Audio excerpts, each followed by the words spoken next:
صفحه 40. شوق دیدار. امیر سر از پا نمی شناخت. هر کس به صورت او نگاه می کرد به راحتی می فهمید که انتظار چیزی را می کشد. او هر چند دقیقه یک بار از رضا می پرسید رضا ساعت چنده؟ رضا هم جواب او را می داد. امیر منتظر بود تا زنگ بخورد و به خانه برود. رضا هم از بس که او ساعت را پرسیده بود کلافه شده بود. عاقبت مثل همیشه لحظه های انتظار به پایان رسید و زنگ مدرسه به صدا درآمد. امیر بدون خداحافظی از کلاس بیرون پرید و راه مدرسه تا خانه را دوید. او قرار بود آن روز با خانواده‌اش به مسافرت برود. به خاطر همین نزدیک بود از خوشحالی پر در بیاورد.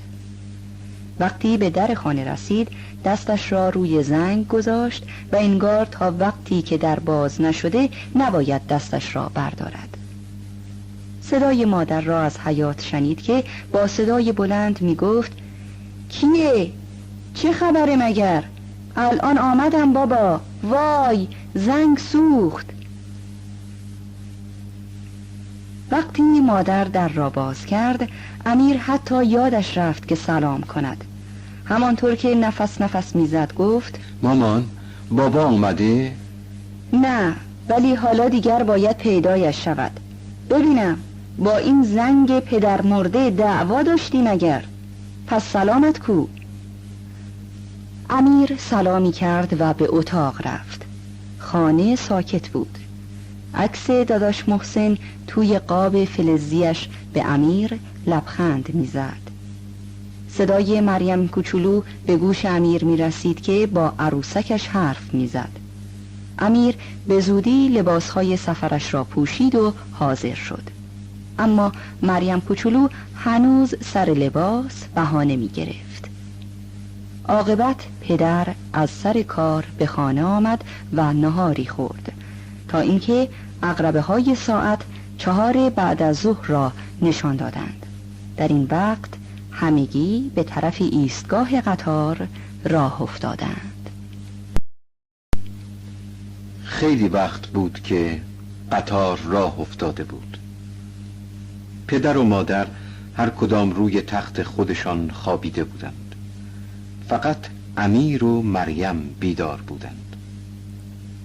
امیر که تا به حال بیرون را تماشا می کرد و بعد از تاریک شدن هوا دیگر نمی توانست چیزی را ببیند، مشغول تخیلات خودش بود که مریم کوچولو به کنارش آمد. داداش پس کی میرسیم تهران؟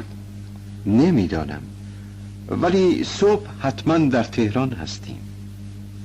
دوباره مریم پرسید الان داداش محسن حتما منتظر ماست نه داداش؟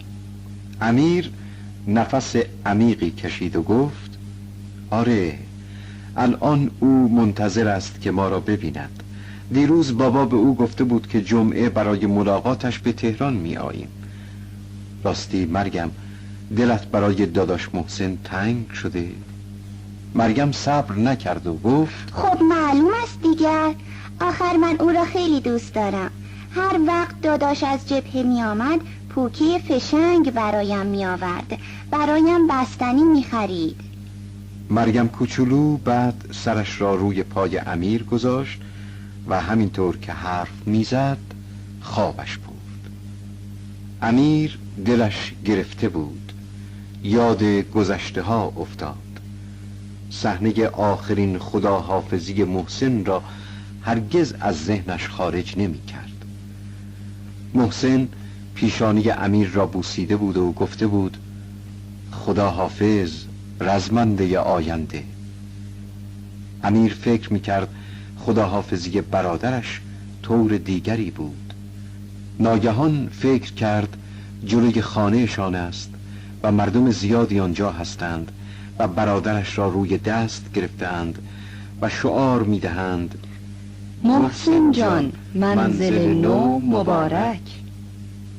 امیر لحظه ای احساس غرور کرد، اما ناگهان از این فکر خودش وحشت کرد. زبانش را گاز گرفت.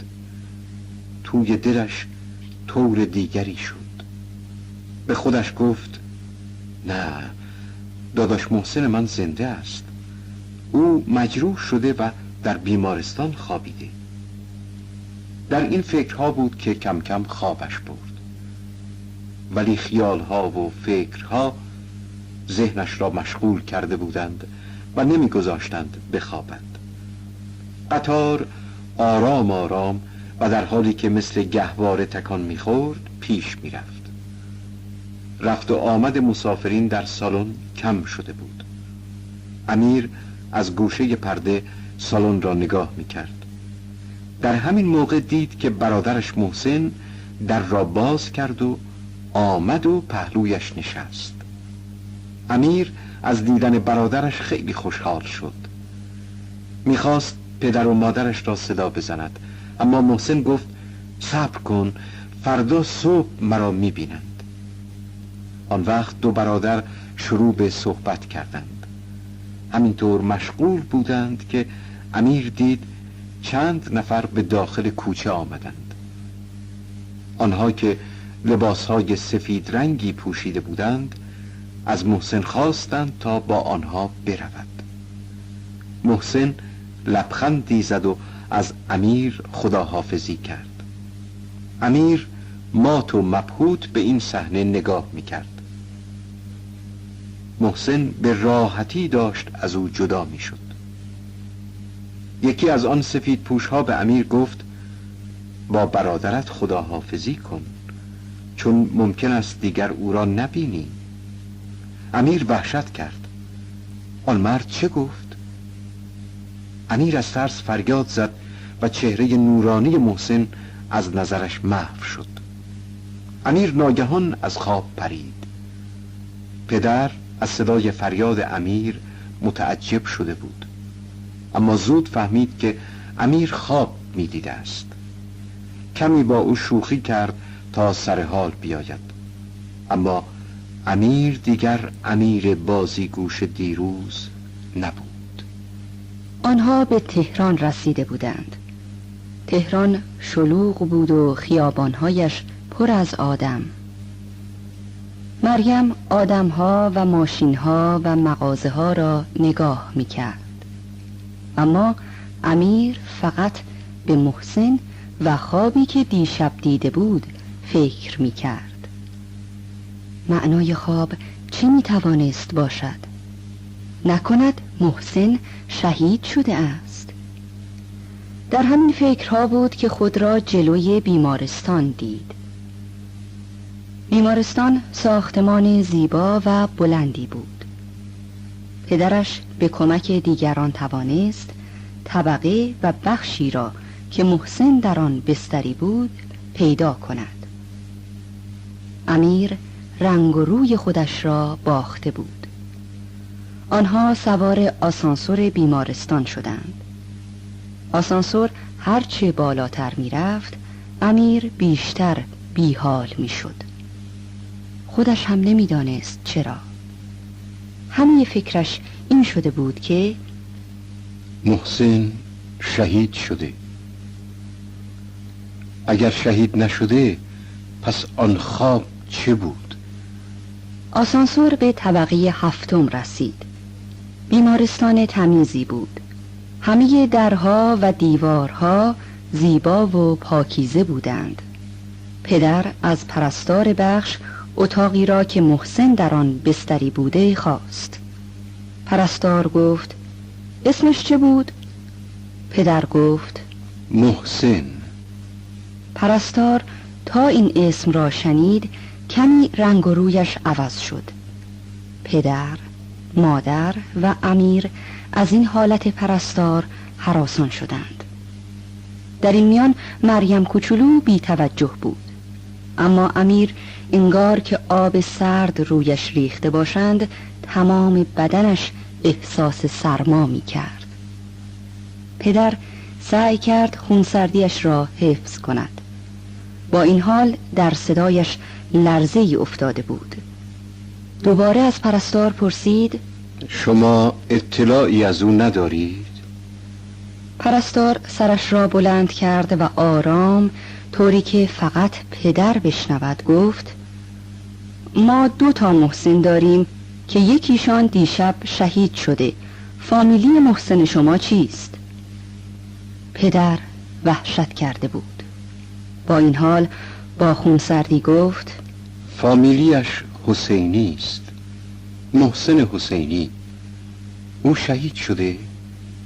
امیر این گفتگوها را میشنید، اما به روی خودش نمی آورد.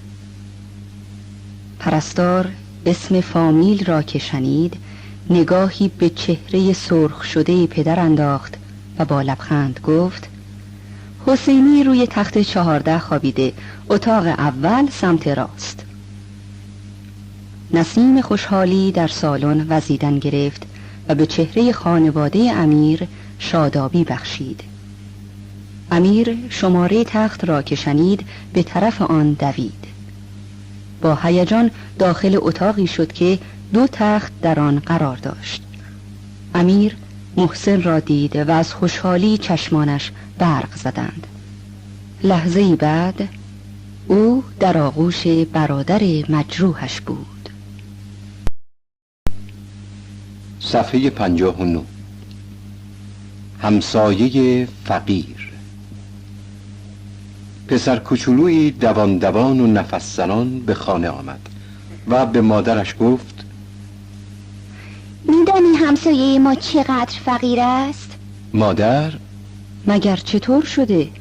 پسر گفت: آنها فقط برای اینکه پسرشان یک 5 ریالی را قرض داده آنقدر ناراحت هستند که بر سر و صورت خود میزنند. دزد بدشانس. دزدی وارد خانه ای شد و پس از گشتن زیاد چیزی پیدا نکرد. به همین خاطر صاحب خانه را بیدار کرد و گفت: من از اینجا می روم، ولی بدان این طرز زندگی کردن نیست.